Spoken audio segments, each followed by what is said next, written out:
Hi, my name is Stevie, and I like to write songs. So let's write a song. Let's go.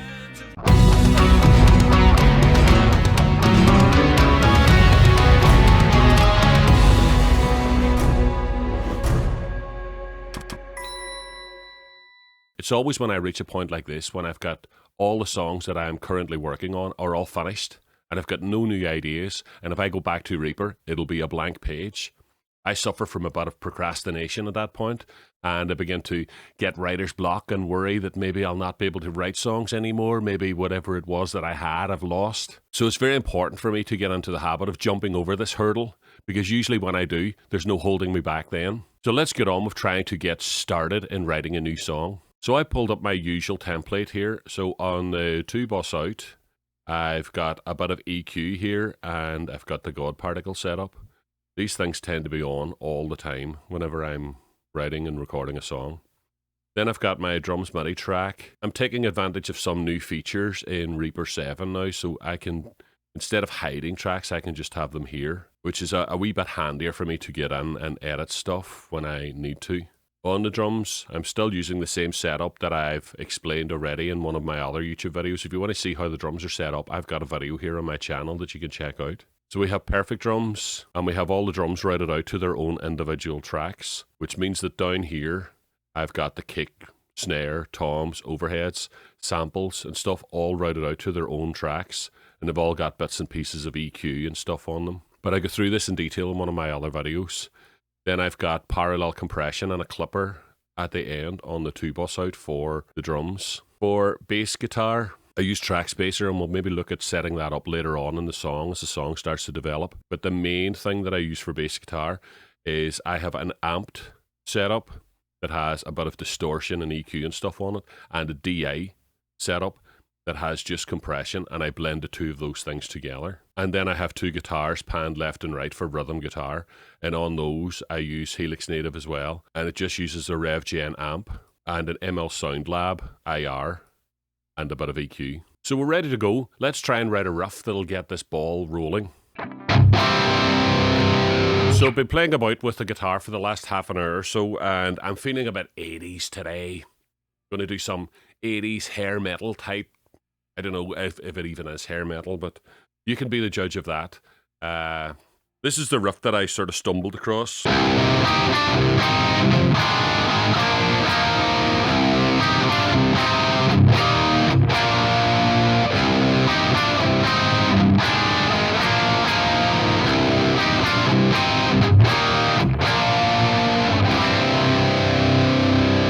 Okay, so let's break this down. As usual, I'm in drop C on the guitar. So the first thing you hear is the low C, followed by the other open. Right? And then I do this little tune, but I harmonize it up a third. So play the two of those together. And then this chord is actually...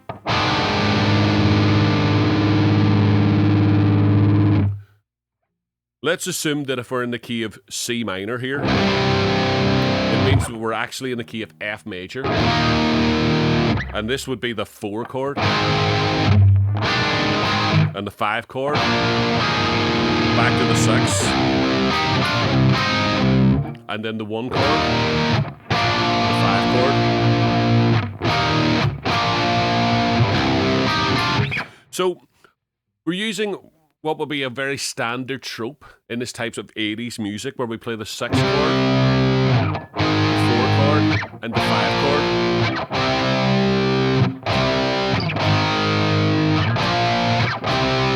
If we took the riff out, that's the basic harmony that would be underlying the riff. Okay?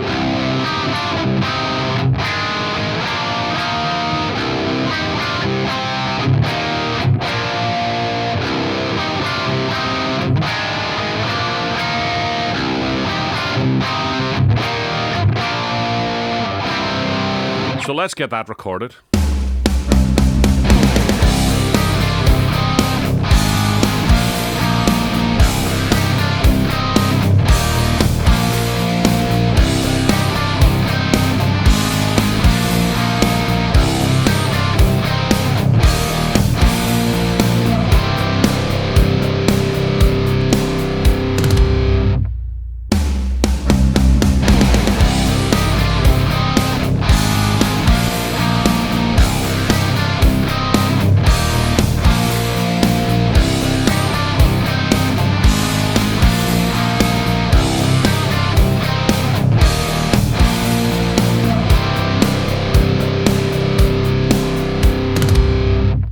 Right, two things come to mind when I'm listening to that. The first thing, it reminds me quite a lot of Queensryche. I'm going to resist the temptation of going back and listening to Operation Mindcrime in case I discover it sounds too much like it, because it's going to slow me down, and I might end up just scrapping the song because I might feel that it sounds too much like something out of Operation Mindcrime. So I'm not going to listen to any Queensryche. I'm going to just carry on with the song and hopefully take this in a different direction. So that's the first thing. The second thing is that it sounds a wee bit more anemic than I imagined it would. I think maybe we need to add an extra guitar, maybe a secondary guitar playing a higher up harmony, and try and add more vibrato and stuff to it and see if we can get it sounding a wee bit more exciting. Let's try that. Okay, so what we're currently doing is this. So we've got the... So the next harmony...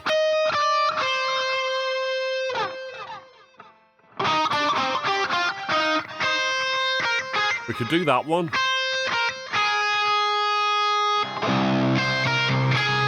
But I'm not really feeling it. I like the up an octave from this one.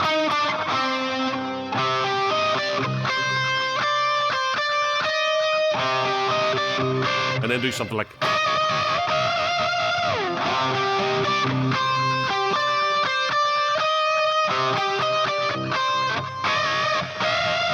Let's see what that sounds like in... Let's see what that sounds like in context.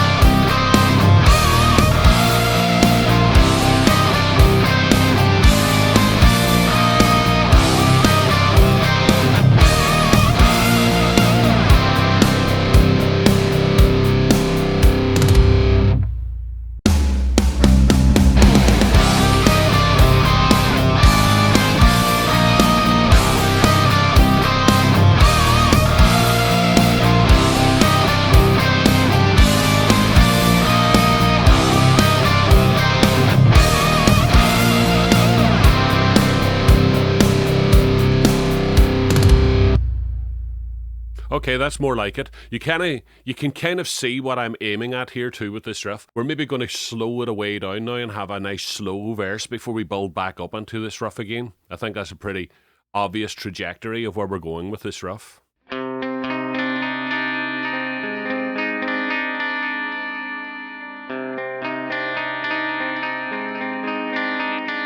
I always seem to end up on this U2 sound anytime I'm looking for a clean sound. It just seems to always work for me. So I'm playing about with these kind of ideas with like the open E over the D minor. I'm probably saying that wrong because we're actually in drop C. So it's an open D over a C minor. So you get a sort of 1, 2, 3. And it's a lovely dissonant feeling here. Although I think this is a bit stock. There's something else.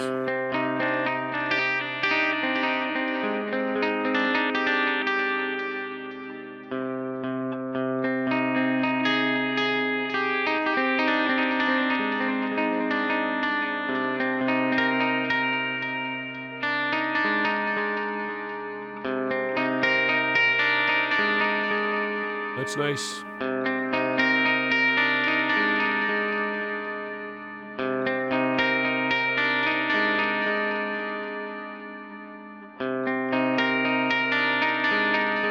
I like it.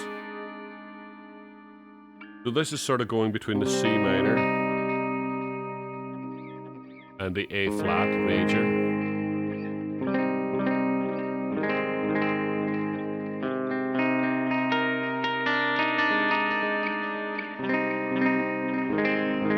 So then for maybe coming out of the verses onto the bridge, we could go into this chord here, which would be nice. Yeah. Right. I think I might have already written the verse in the bridge. Okay. Right. Let's get the verse done anyway first.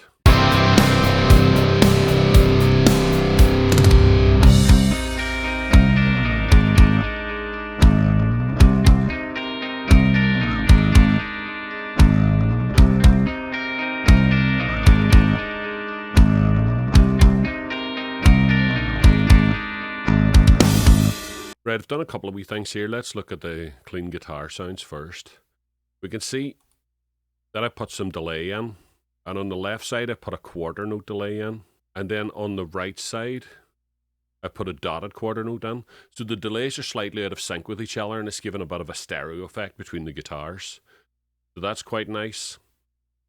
I've also recorded 2 versions of the guitar, of course, left and right, and they both got the 2 different delays on them. I was thinking about just letting the drums stop and the bass guitar sustain, just the open notes over the top of this. But I sort of stumbled across this kind of staccato way of playing the bass, and I thought it sounded a wee bit more interesting to my ears rather than just the whole thing slowing down.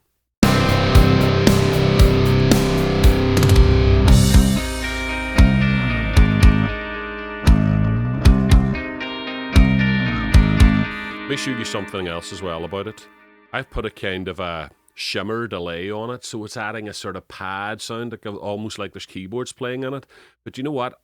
As I turned it up, it started interfering too much with the chords, and I thought maybe I'll use a very subtle keyboard in the background to imply that this reverb's far richer than what it actually is, without actually interfering with the changing of the chords, if you know what I mean. Because when it moves down to the A flat chord, you sort of want that to be fresh. You don't want the D chord still sustaining over it and causing a bit of a problem. So I think I'll go and search for a keyboard sound that will maybe complement that clean sound a lot. So I found this patch on Omnisphere called Glorious Guitars, and it sounds like this.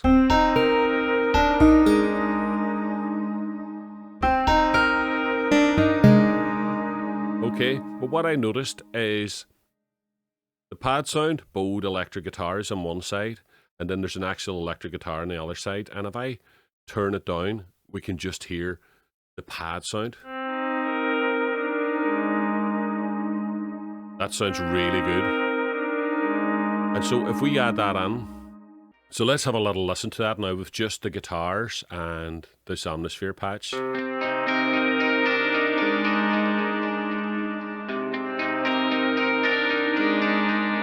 Really nice. Let's hear it all together now.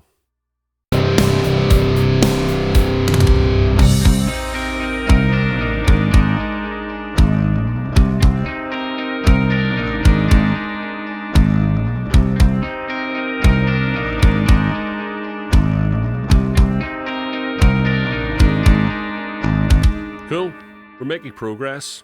I already have a pretty strong idea now about what I'm going to do for the pre-chorus, so I'll just go ahead and record that, and then we'll start having a look at some lyrical ideas. So I went ahead to start recording the bridge part, which my idea was this. But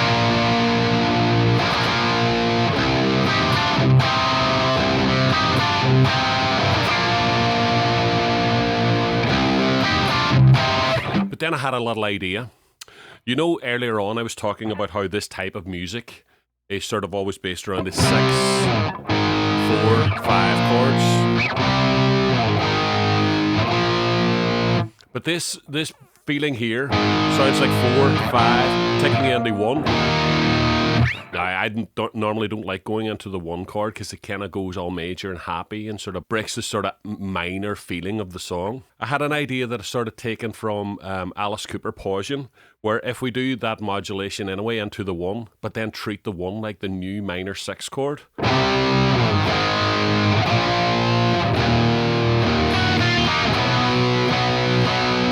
That's a very startling lift for the chorus, I think. So we've got...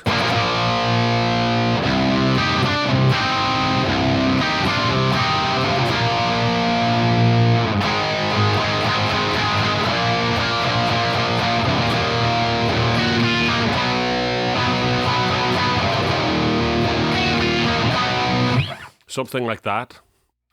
Maybe instead of going, we could do something with that too.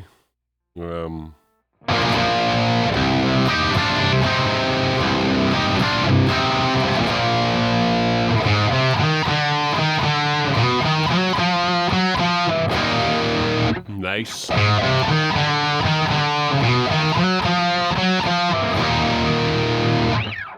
I can hear a vocal melody already coming into mind. We'll deal with all that stuff once I get the tracks recorded. Oh, that's really cool. I like it.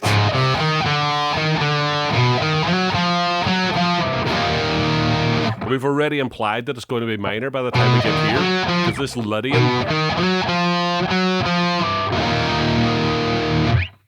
Right, let's get that. I can't wait to hear that. Let's get it recorded.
As I look back to where it began, I get a feeling it was all a dream.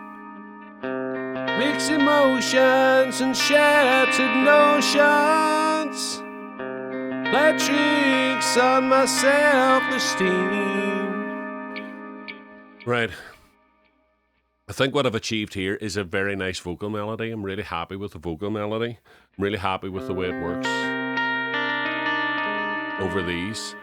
I'm not so sure about the lyrics. I think I get a feeling it was all a dream, that kind of stuff. I'm not too sure about it. I'm going to do a rewrite of these lyrics, try and keep the vocal melody that I've got, but try and rewrite these lyrics. So one of the things that I always do is I always have rhymezone.com loaded up. And I always have thesaurus.com loaded up. And this way, instead of spending a lot of time trying to think of rhymes or trying to think of synonyms for the lyrics that I'm trying to write, and I can very quickly find all the rhymes and synonyms that I need. So we'll be using these two tools in order to do a rewrite for these lyrics. I was just thinking there for a while, and I was going, think, what could you do? And for some reason, the phrase, take a moment of cool reflection, came into my mind, and I thought that's actually quite a strong lyric for the first part of the song. So we'll use that anyway. And I've went to the rhymezone.com and looked at everything that could possibly rhyme with reflection. And I came up with the phrase, prepare for a course correction. But I think the problem here is, take a moment of cool reflection, prepare for... That has to be the third line. So it's quite nice that the first and third line are rhyming with each other, and then we'll have the second and fourth line rhyming with each other as well. I do like something about thinking back to memories and stuff. Thinking something along the lines of like being protected by my memories, or in the solace of my memories. And so I looked up, tried to find synonyms for solace, and I came up with shelter, and it seems like a very odd word, but something about the oddness in the shelter of my memories. Something odd about that I really like. So we'll do that. Right, so I think we're nearly there. We just need something that rhymes with memories. Take a moment of cool reflection. Da, da, da, da, da, da, da. Prepare for a course correction in the shelter of memory. Right, so we need to look at what rhymes we have for memories. So let's write memories into, see what we can come up with.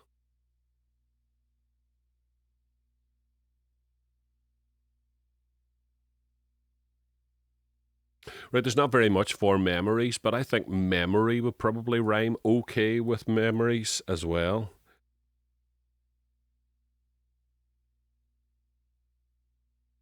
It's not looking good here.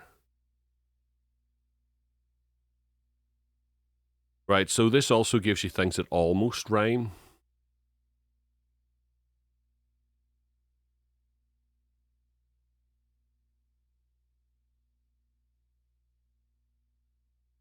Jumps out a mile at me. Okay, so we got three possibly good ones: reverie, treasury, and sensory. And reverie, it just so happens that reverie is like, what does reverie actually mean? I think it means something about dreaming or thinking or something. State of absorption, absent-minded dreaming while awake. Yep, perfect. That's a perfect word for us. So something about reverie. Okay, so take a moment of cool reflection. Something reverie. Prepare for a course correction in the shelter of memories. Step back. Step back from the reverie doesn't really... Step back to the reverie. Step back. Yeah. Take a moment of cool reflection. Step back to the reverie. Prepare for a course correction in the shelter of... That's it. That's it. I think I'm happy with that. So we can get rid of these previous lyrics that I'm not too happy with. And we'll go with that.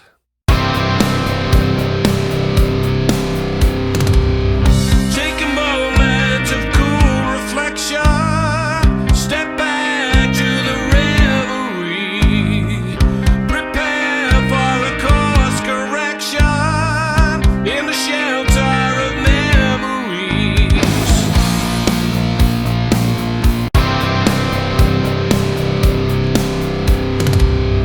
Take a moment of cool reflection. Step back to the reverie.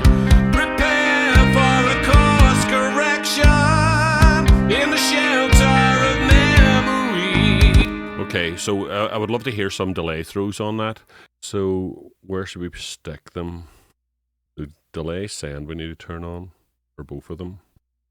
Take a moment of cool reflection. There. Reflection. I want reflection to repeat.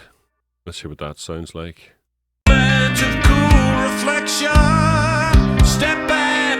No. Try the quarter. Reflection. Moment of cool reflection. Step back to the reverie. And then reverie, there's a bigger gap, so maybe we could use the half for that one. Moment of cool reflection. Step back to the reverie. Brilliant. Wee bit on the late side there, was it? Is it there?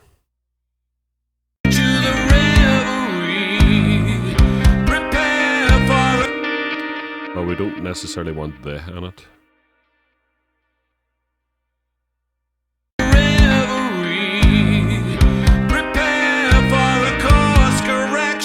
And correction, we do this quarter one again. Reverie, prepare for a course correction in the shelter of reverie, prepare for a course correction in the shelter of me. That sounds nicer, so maybe we could try that as well with this one. Move this to maybe here. Cool reflection. Step back to the reverie. Okay, cool. Let's do the vocals. Let's try and get some vocals now for the bridge. Right, so as soon as I started trying to write the lyrics for the pre-chorus, this is literally the first thing that came into my head, and I was happy enough with it. A ray of sunlight casts a shadow. You see, this sort of idea that you see these memes quite often on Facebook that when you see a shadow, always remember that a shadow can't exist without light. So that's proof that there is light somewhere. I kind of like that as a sort of life metaphor. A ray of sunlight casts a shadow, and then a flicker of doubt breaks the afterglow. There's something in the back of my mind is sort of thinking about like the beginning of the universe or something, that if a piece of matter comes into existence, it annihilates the emptiness. And I think that they're sort of that's probably going to inform what I'm going to do with the rest of the lyrics, using maybe these sort of quantum mechanics kind of metaphors about things coming into existence. I'm not sure. See what other things I can come up with as we go along. And then it's never black and white. There's always two sides. Now, as soon as I came up with that, I sort of went on a bit of a sidetrack and tangent with the lyrics, because we all know what's going on in the Middle East at the minute, and I have a wee bit of a fear this is going to turn into some kind of thing about war or something, about fighting and taking sides and stuff. But I don't know. We haven't written the chorus yet, so I don't know where it's going. But if we could get this recorded anyway, and then I'll see how the emotion of the chorus comes about once this is recorded and I can hear it in context. A red sunlight casts a shadow. A figure of doubt breaks the afterglow. It's never black and white, there's always two sides. A ray of sunlight casts a shadow. A flicker of doubt breaks the afterglow. It's never black and white, there's always two sides. Okay, let's try and listen to the whole thing in context for a wee second and see how I'm feeling.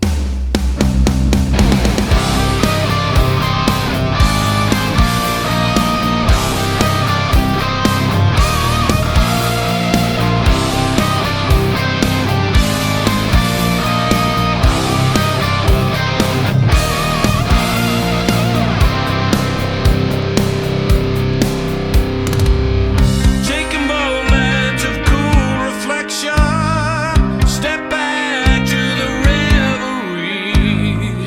Prepare for a course correction in the shelter of memory. A ray of sunlight casts a shadow. A flicker of doubt breaks the afterglow. It's never black and white, there's always two sides.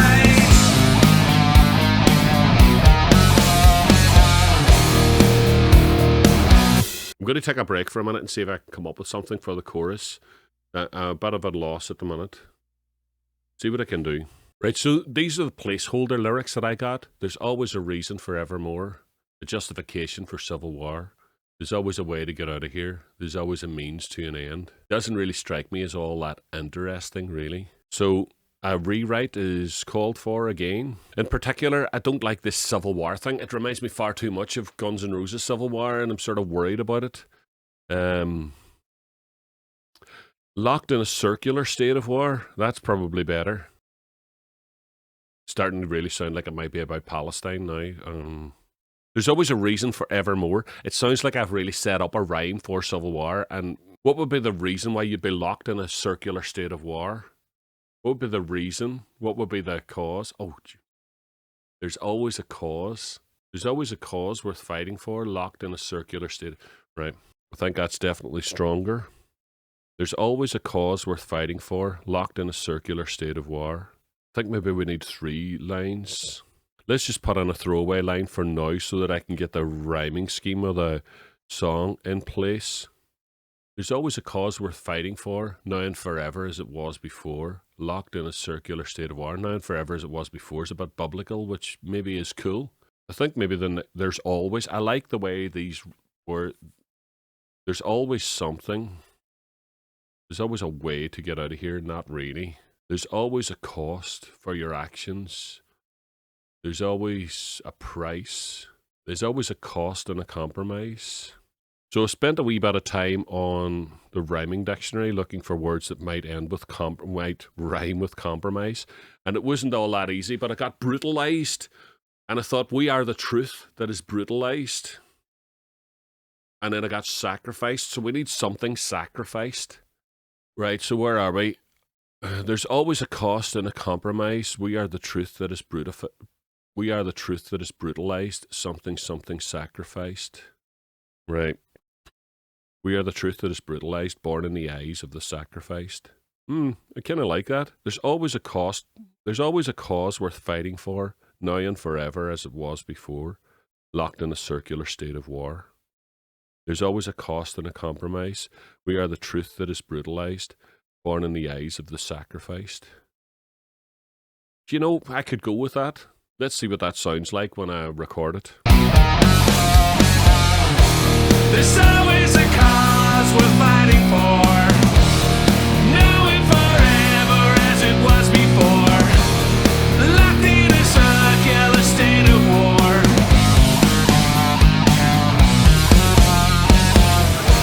There's always a cause and a compromise. We are the truth that is brutalized. Born in the eyes of the sacrificed.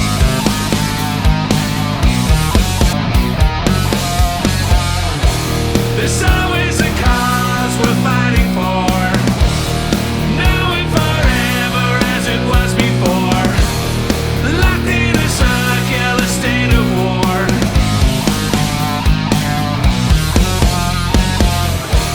There's always a cause and a compromise. We are the truth that is brutalized. Born in the eyes of the sacrificed.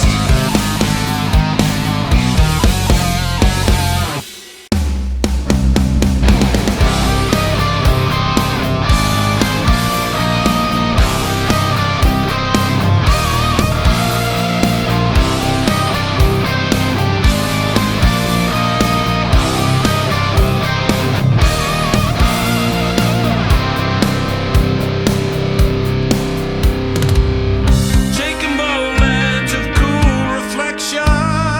Step back to the reverie. Prepare for a course correction in the shelter of memory. A ray of sunlight casts a shadow. A flicker of doubt breaks the afterglow. It's never black and white, there's always two sides. There's always a cause we're fighting for. Knowing forever as it was before. Locked in a circular state of war.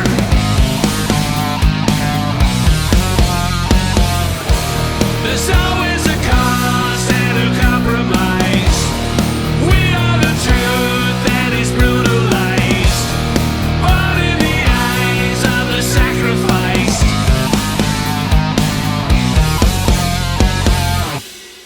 Okay, so the chorus sounds a wee bit bare bones at the minute, but I've got opportunities to add some lead guitar and some keyboards to it to thicken it up and add extra detail to it. So I do feel like the chorus is going to sound really good when we're done. I hear in this wee section here, Sunlight casts a shadow. I can hear some high guitars coming in with that double stop bending thing as well. So, but I think we'll probably call it a day for today. We'll just try one experiment before we finish up. Let's see what happens if we return back to the intro riff at the end. Just curious what this will sound like here because it's a bit of a key shift, but it might be a cool thing. Brutalized. Born in the eyes of the sacrificed.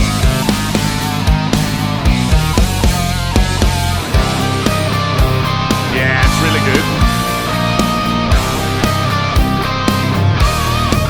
good. Okay, that's really cool. So I pretty much know that we've got the song well underway now because from here we can just do the same thing again, do a guitar solo and repeat the chorus. And if that's all we did, it's still a pretty satisfying song. So I'm really happy we got something started today. Okay, so next week I'll probably be trying to work on an intro that comes in before the main riff comes in, filling out those keyboard, lead guitar parts that we talked about, and then maybe work on the second verse. And if we can get that done in next week's episode, we should be in really good shape to get the song finished. So I hope you enjoyed that today, guys. I hope you found it interesting and informative. Personally, I really love watching the creative process in full flow. I love things like Crimson Guitars or Bob Ross, the painter, anybody who's doing something that's really creative and just watching it coming together, I find it mesmerizing and fascinating. And that's what I'm trying to do with this channel as well. And I hope you're feeling that watching these. So let me know. I'm trying to film all these pretty much as we go along. So if you're watching this on the first week and episode 2 isn't out yet, then there's definitely time for you to get on your suggestions and comments, and I can react to them and add them into the song for the following week's episode. So looking forward to hearing what you have to say about it, and any ideas, comments, constructive feedback, anything. Really looking forward to it. And thank you so much, guys, for shooting me up way past the 1,000 subscribers now. I'm really buzzing about it. It's awesome. It's amazing. So thank you for that so much. Until next week, guys, you guys rock.